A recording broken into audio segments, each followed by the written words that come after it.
একটা বিজোড় ভাজক সংখ্যা বের করার পদ্ধতি। বিজোড় ভাজক সংখ্যা এই এই একই পদ্ধতিতে এই যে অঙ্কগুলো আসে এগুলো কীভাবে খুব অল্প সময় বের করবেন।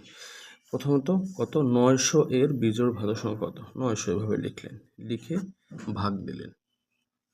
বিজোড় ভাজক সংখ্যা কীভাবে বের করবেন? প্রথম আমি কি করেছি, 900কে 2 দিয়ে ভাগ দিয়েছি 450 হয়, আবার 450কে 2 দিয়ে ভাগ দিয়েছি কত হয় 225, তারপরে আবার 2 দিয়ে যায় না, এখন 5 3 দিয়েও যায় না, 5 দিয়ে ভাগ দিছি, তো ভাগ দিয়ে আবার 5 225-এর ভিতরে 45 বার, তারপরে 5 আবার 45-এর ভিতরে কবার যায় 9 বার, 3 9-এর ভিতরে কবার যায় 3 বার, ব্যাস হয়ে গেছে। এখন বিজোড় ভাজক সংখ্যার সিস্টেম হলো যে এখানে বিজোড় সংখ্যা কয়টা আছে দেখেন, 2 অবশ্যই জোড়, তাহলে এটা বাদ।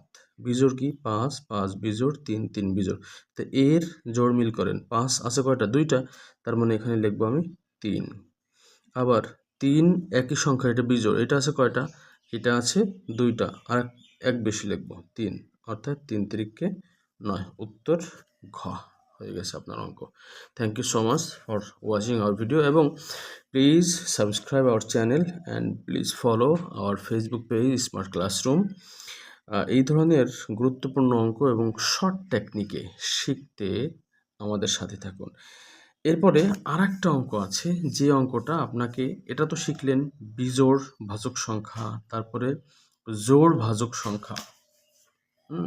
এই অঙ্কটা কি ছিল, এই অঙ্কটা ছিল মোট যে 72-এর ভাজক সংখ্যা কত। এখন শিখলেন বিজোড় ভাজক সংখ্যা, তাহলে জোড় ভাজক সংখ্যা কিভাবে?